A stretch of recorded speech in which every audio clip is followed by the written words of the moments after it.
Uzun HTML dersidagi 33 qism XHTML xarakteri.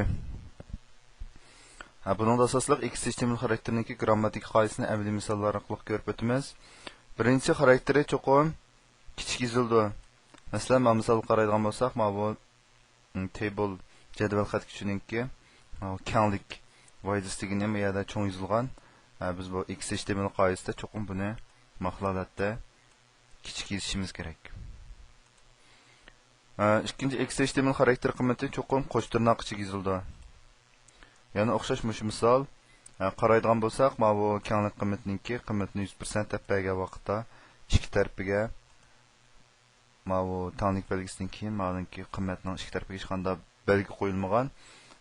Asli bu XHTML qoidasi uchun cho'qim buni qo'sh tirnoq ichiga ilishimiz kerak.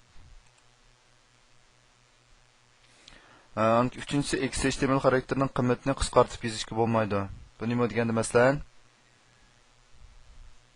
bu kirgizgichninki bu o'xshamagan kirgizgich qarta mahlolatda qisqartib yozishga bo'lmaydi.